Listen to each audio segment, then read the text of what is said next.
Year 5 are thinking about spring at the moment. In fact, today's kind of officially the first day of spring, so it's a good day to be thinking about spring art projects. So today we're thinking about 2 spring art projects. The first one is cherry blossom flowers, and the second one is tulips by the artist Paul Cézanne. But before we start to make the projects, we're going to create some background paper. And to do that, we're going to do something called a watercolor wash. So to make a watercolor wash, you need your pan watercolors, you need the palette that the watercolors come in, you need some water. And pour some water, that's a bit too much, sorry, into one of the little squares. So you need about that much water in the square there.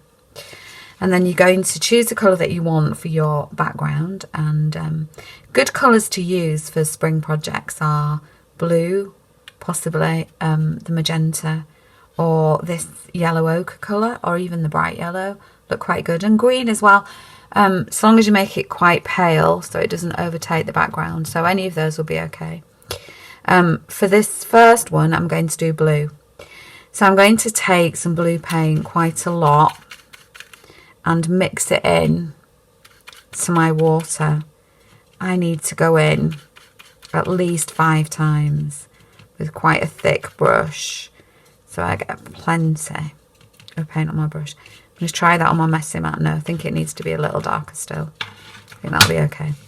Once I've tested out my messy mat and I'm happy with it, then I'm going to do strokes, just going backwards and forwards, not up and down or round and round, just side to side like this, covering the paper with my wash that I've made. Sometimes people will want to do a graded wash, which is where you start with a darker colour at the top, and as it comes down you make it lighter. And you could do that by just adding a little bit of the actual colour at the top. And then as it comes down, it gets a little bit lighter. And if you want to make it lighter still, you can dip your brush in the water so you get a bit more water on it as it comes down. So you can think about whether you want to do that, or you can simply use the wash that you've made in your mixing palette.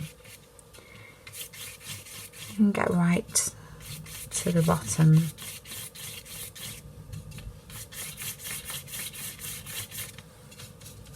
Last little bit, I just mixed just about the right amount.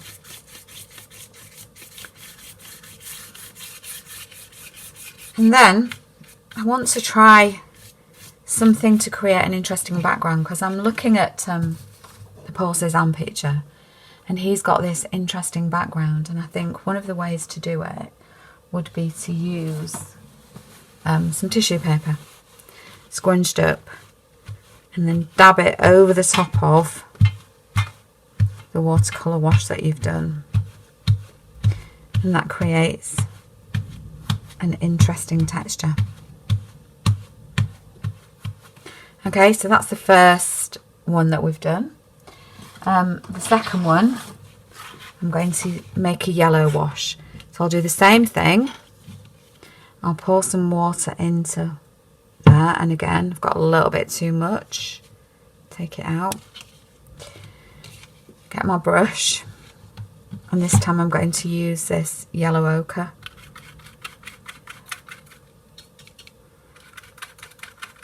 I can use a bit of the normal yellow as well, because they kind of go together really well.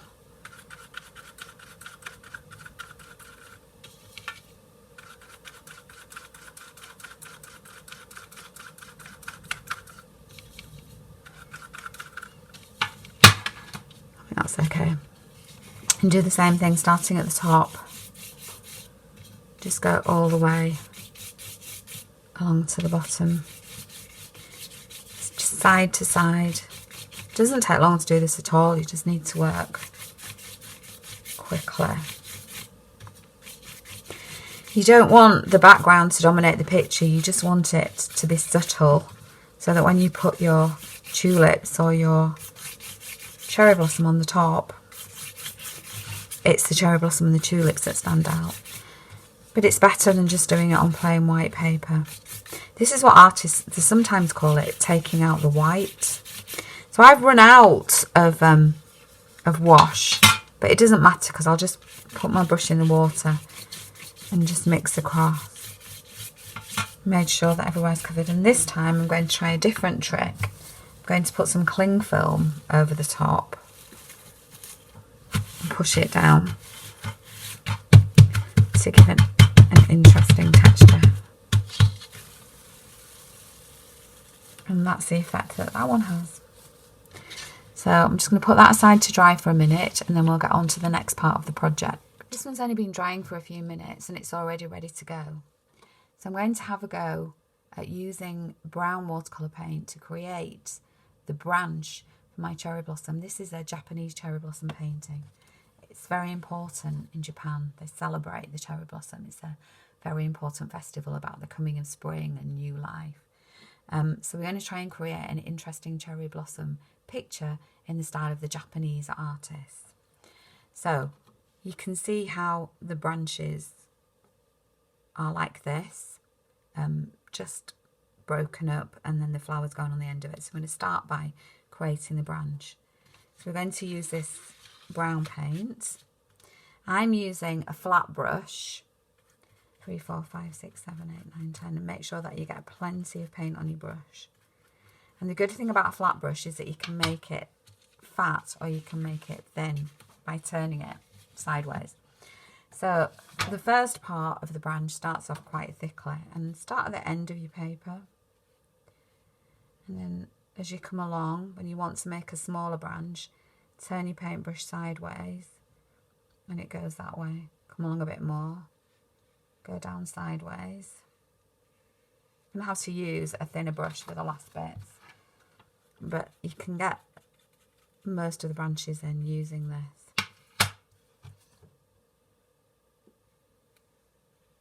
So branches just break up into sections. You start by painting one and then lead off in another. There's no right or wrong way to do this. But the more endings you've got on the branch, the more flowers you can put on your cherry blossom. The kind of, sometimes it's a bit like a Y shape, the way that branches go. I think that's enough. I'm going to get my smaller brush now so that I can do thinner branches at the ends. 1, 2, 3, 4, 5, 6, 7. And go in and... So each time I'm doing like a letter Y as it comes off.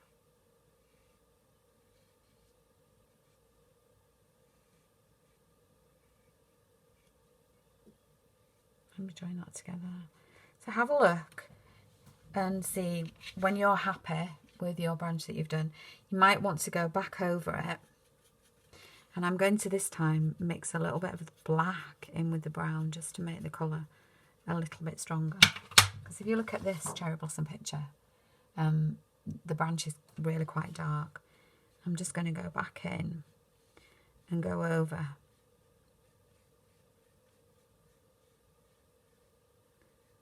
ones that I've done. Make sure that I'm happy with it.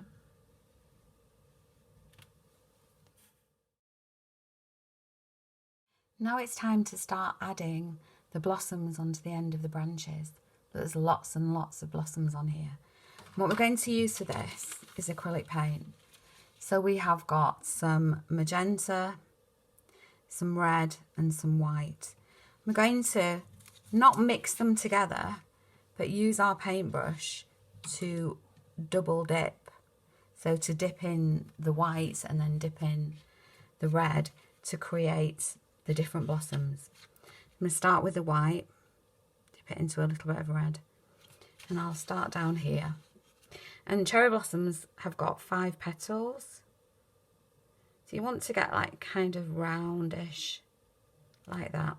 Doesn't have to be perfect, but just the idea of having 5 petals. And then go back into the white. There's already quite a bit of pink in there. So I'm just going to do my next one like this. 1, 2, 3, 4, 5. And back in again. And they're at different stages. They're brighter and darker. So you can have darker ones and lighter ones, and it just adds interest to your picture. So each time I'm just simply doing 1, 2, 3, 4, 5 little brush strokes, and then we can go back in later and add the stamens that are in there with a fine brush. So I'm going to carry on doing this and put you on fast forward while I do it.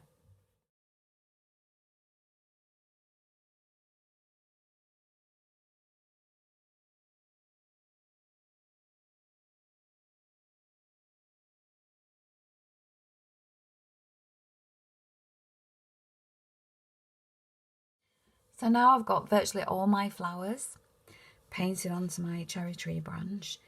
I might want to go back and have a look and see if I could add a bit more variety of colour on them, because as you can see, the cherry blossom flowers are not just one flat colour. So on the lighter ones I might add a little bit of dark, and on the darker ones I might add a little bit of light. And I've just noticed here on this branch there isn't a flower, so I've kind of gone away a little bit from doing 5 separate petals, and I'm more doing like a sort of rounded blob, because it seems the easiest thing to do. But just trying to make it look like separate petals. Maybe a little bit on there. Maybe that needs a little bit of light. So I've got a nice variety of colour on here, and I'm happy with that. So the last thing that I'm going to do, I'm going to use some black acrylic paint, and I'm going to try and put just a couple of little lines of black in the middle. I don't want it to be on everyone, but on a few. So I'm using a really fine brush to do this. And I'm just going to go 1, 2, 3, 4, 5, like that.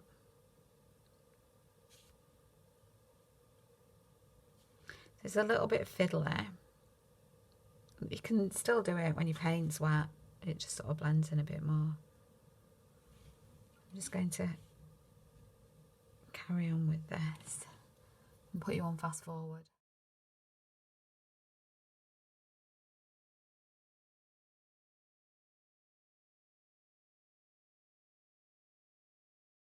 So I'm on the last few now.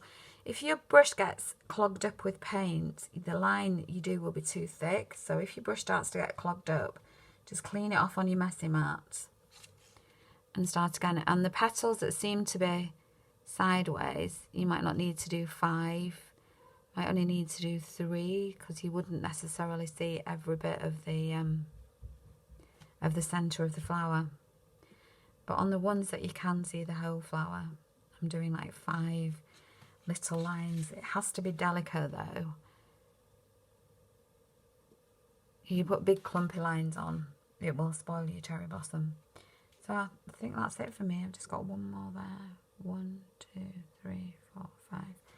And that's my Japanese inspired cherry blossom flowers.